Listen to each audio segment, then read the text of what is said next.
Praise the lord. దేవుని నామానికి మహిమ కలుగును గాక. కూడి వచ్చిన మీ అందరికీ ప్రభు పేరట వందనాలు. ఈ మధ్యాహ్న సమయంలో ఒక చిన్న ఉపదేశాన్ని మీ ముందుంచాలని, అది ఉపవాసమును గూర్చిన ఉపదేశాన్ని మీ ముందుంచాలని ఆశపడుతూ ఉన్నాను.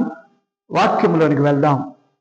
మత్తయి సువార్త 6వ అధ్యాయము 17వ వచనములో యేసుక్రీస్తు వారు ఉపవాసమును గురించి ఈ విధముగా వివరిస్తున్నారు. ఉపవాసం చేయుచున్నట్లు మనుషులకు కనబడవలనని కాక రహస్యమందరి నీ తండ్రికి కనబడవలనని నీవు ఉపవాసం చేయనప్పుడు నీ తలంటుకొని నీ ముఖము కడుగుకొనుము. దేవుని పరిశుద్ధమైన ఘనమైన నామమునకు మహిమ కలుగునుగాక.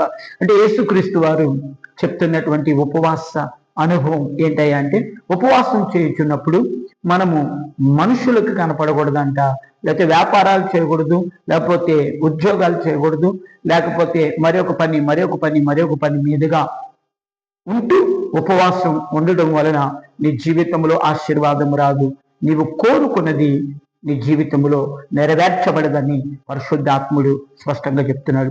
అయితే ఉపవాసం ఉన్నప్పుడు మనం ఏం చేయాలంటే, నిత్యముగా, అది మందిరమే కావచ్చు, ఇల్లే కావచ్చు, మందిరమైన ఇంటిలోనైనా నిత్యముగా రహస్యమందు చూచుచున్న నీ దేవునికి నువ్వు కనపడాలంటే ఒంటరిగా తలుపు వేసుకొని దేవునితో ఉన్నప్పుడు నేను ఆయన ముఖ దర్శనం చేస్తానని ఒక ఆలోచన కలిగి లేదా ఒక తలంపు కలిగి నీవు ఉపవాసం ఉండాలి. నిత్యముగా యోహాను శిష్యుల్లో ఒక శిష్యుడు యోహాను, యేసుక్రీస్తు ఎక్కువగా ప్రేమించిన వాడు, యేసుక్రీస్తుని ఎక్కువగా ప్రేమించిన శిష్యుడు యోహాను. అతడు పద్మాసు దీవులో ఉన్నప్పుడు అతడు ఒంటరిగా పద్మాసు దీవులో ఉన్నాడు. అక్కడ అతడు ఉన్నది ఆహారంతో, వస్త్రములతోటి, లేకపోతే సకల విధములైన సౌకర్యములతో లేడు. అతడు పద్మాసు దీవులో ఉన్నాడు. ఆ పద్మాసు దీవులో ఉన్నప్పుడు అతడికి ఆహారం లేదు. అతడు ఆత్మవశుడై ఉన్నాడంట. అంటే ఒంటరిగా ఉన్నాడు.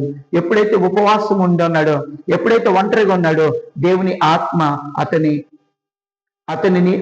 శరీరాన్ని దేవుని ఆత్మ వశం చేయబడి అతడు ఒంటరిగా ఉన్నప్పుడు దేవుని ముఖ దర్శనం లేదా దేవుని స్వరము వినే ఒక గొప్ప ధన్యత నిత్యము యోహాను పొందుకున్నాడని ప్రభు పేరట మనం చేస్తున్నాను. అదే విధముగా యాకోబు కూడా ఆస్తి ఉంది, పిల్లలు ఉన్నారు, పనివారు ఉన్నారు, అనేకమైనటువంటి సకల విధములైన ఆస్తి అంతస్తులతోటి తొలతొగుతున్నటువంటి యాకోబుకి జీవితంలో నెమ్మది సమాధానం లేదు.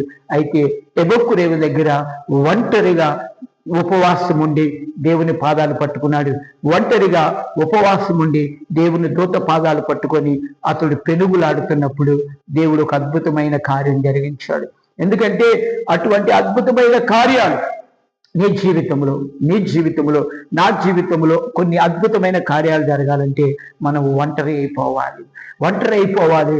నిత్యంగా దేవుడు నీకు ఇచ్చిన ఇల్లే కానీ లేకపోతే మందిరములోనే కానీ ఒంటరిగా తలుపు వేసుకొని దేవునితో ఉన్నప్పుడు ఆయన ముఖ దర్శనము మనం చేయదుముగాక.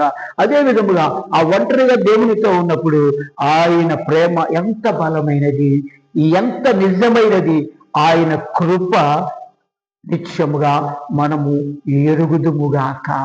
అద్భుతమైన ఆలోచన అండి. దేవుడు మాట్లాడుతున్నప్పుడు చాలా స్పష్టముగా వినాలి. నిత్యముగా మరి ఒక మాట చెప్తున్నాడు.